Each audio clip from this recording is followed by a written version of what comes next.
पाऊस पडायला लागला ना की मला कोकणची सय येते माझ्या गावची. मातीवर पडणारा तो पहिलाच पावसाचा थेंब, तो मृदगंध श्वासात भरून घ्यावा, तो सुवास मग वाऱ्याच्या मंद मंद अशा झुळकांबरोबर गावभर पसरतो. श्वासात भरून घेत घेत मन रोमॅन्टिक मूडमध्ये कधी जातं कळतच नाही. सोबत संध्याकाळी आल्याचा गरम चहा, मस्त कांदा भजी. आहा हा, कसं दृश्य समोर उभं राहिलं ना.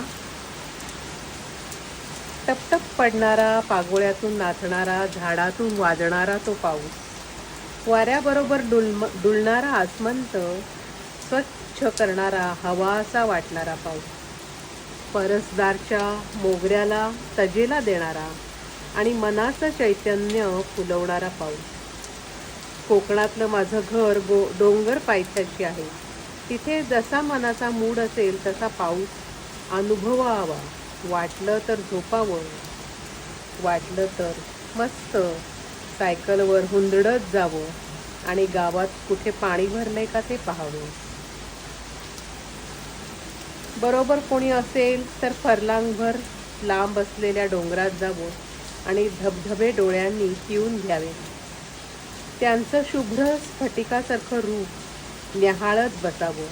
वाटल्यास त्यात भिजावं, त्याच्या पोटातल्या गारगोट्या वेचाव्यात वा मनात आलं तर सायकल काढावी आणि पुन्हा दूर दूर दूर शहरात जावं. वाटेत टपरीवर भजी आणि चहा असतोच, पुन्हा एकदा त्याचाही आस्वाद घ्यावा. खूपच पाऊस असेल तर वाचायला एखादं पुस्तक आणि रेडिओवर सोबत करणारं गाणं असावं. त्यात मध्येच समोर पाऊस बघताना अंगणात एखादी कागदाची होडी सोडावी. समोर वेताळदेव आणि पलीकडे हिरवी कंच शेतं बघतही पाऊस अनुभवण्याची मजा वेगळीच. अतिपावसात शिवारात पसरलेला गारवा, त्याला साजरं करायला उबदार गोधडी, ती गोधडी अन प्रेमाची ऊब वाढवणारा पाऊस, भूताची गोष्ट सांगणारा पाऊस, मध्यरात्री समोरच्या रस्त्यावर एखादी दूरवर जाणारी फटफटी किंवा दचकून जागं होताना किर्र काळोखावर भीतीचा सराव उमटवणारा पाऊस.